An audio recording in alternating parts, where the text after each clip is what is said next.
Hello everyone, this is Nele for The Girl with the Curly Hair speaking. And today I want to address a topic that a lot of people will not relate to autism, but maybe very well be related. And that topic is going to be grief. Now, a lot of people relate grief to a loss of some sort, mostly caused by a death. A family member, a loved one, a pet that you care very deeply about. All those things can cause you to feel grief, to go into a process of mourning. That is the most commonly known form of grief. There is, however, another form of grief, which we call in the therapist area living loss. Now, I know that term sounds quite complicated, but what it basically means is that people who have mental disabilities or physical disabilities face a loss of their own each and every day, over and over again for the rest of their lives. Now, I want to illustrate this with an example, a real-life example. Last year, I did an internship in an institution that worked with people who had suffered brain damage by accidents, by other things possible. They suffered brain damage and they had a clear rupture in their life. They had the life before the accident or the brain damage and the life after it. In the life after it, they are faced with many challenges because they often have physical disabilities, they have concentration issues, they may have gotten mental disabilities, so they're quite a different person from before the rupture or before the accident or whatever that happened. That causes those people to go into a state of mourning because they have to say goodbye to the life they once had. And this is very tricky because each and every day again they are confronted with their disabilities that they didn't have beforehand. This also relates to the family of those people. Moms, brothers, sisters, dads, loved ones are also faced with people who have had a rupture in their life and became a different person due to an accident or due to the brain damage. This is living loss because you're confronted with it each and every day. This doesn't only apply to people who've had a rupture in their timeline. This can also apply to children who are born with genetic defaults, who are born with Down syndrome, or who are born with any other type of syndrome or autism. They too are faced with living loss. Their parents had expectations of having a healthy child with normal capabilities and abilities and raising them to give them all the possible opportunities in life.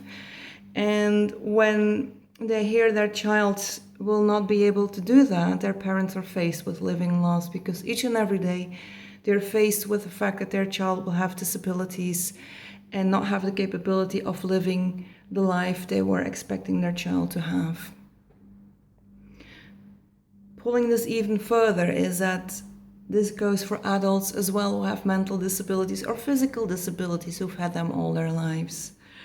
A lot of people think that after a while you accept your mental disability, and from now on I'll be talking solely about autism and grief. Even I have come this far. I'm 36 years old right now. Even I still face living loss on a daily basis because I am different from other people. I cannot live the life that my parents had expected me to live. I am not able to socialize the way that I should be able to do. Should I have been more neurotypical? I cannot process emotions as well as other people. I cannot process sensory input as well as other people. And in general, I'm just really very different from anyone else.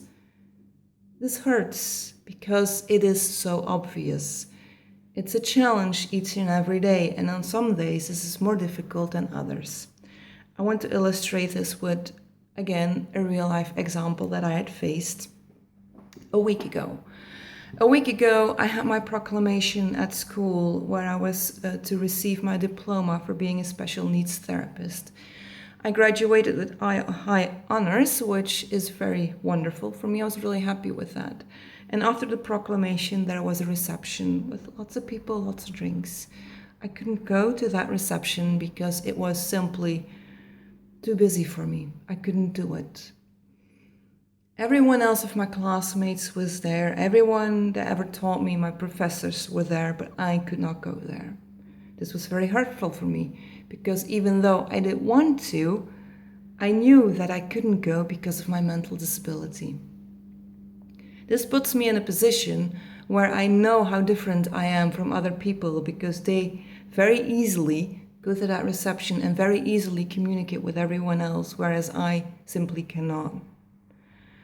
You face that difference and you compare yourself to other people like, I cannot do that.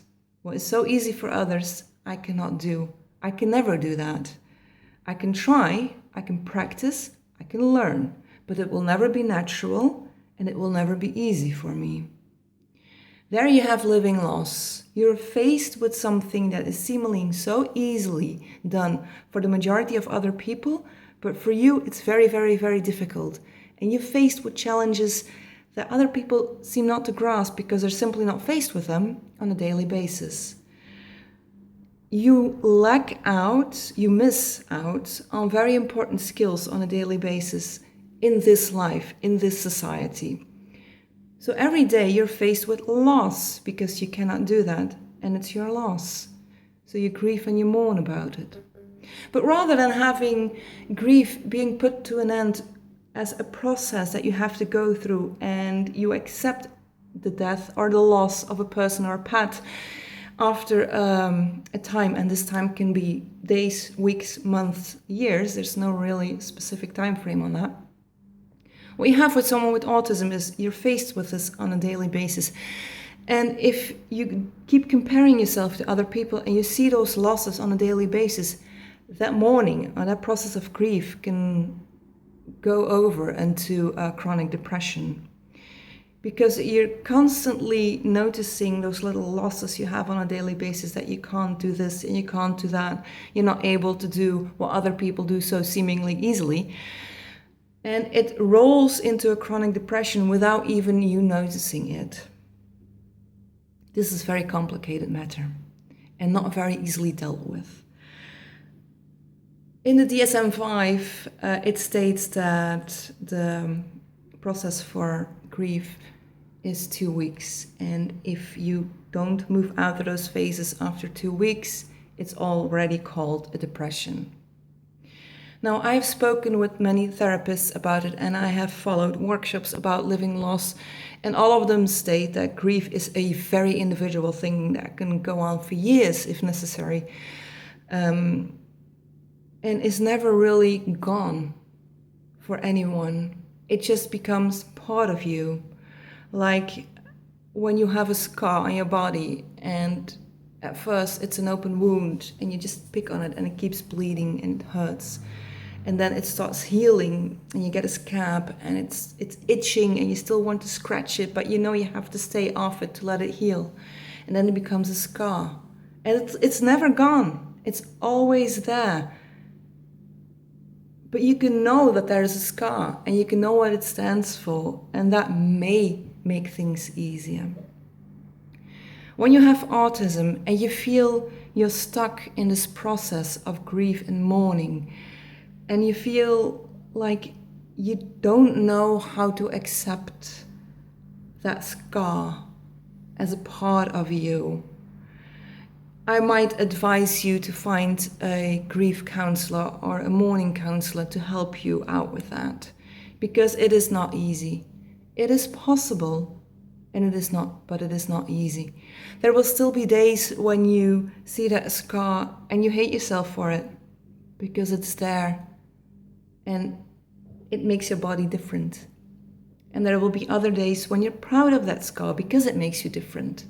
But it will also always be there.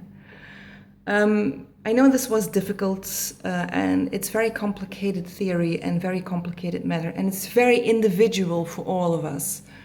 Leave your thoughts on our page if you have any questions about that.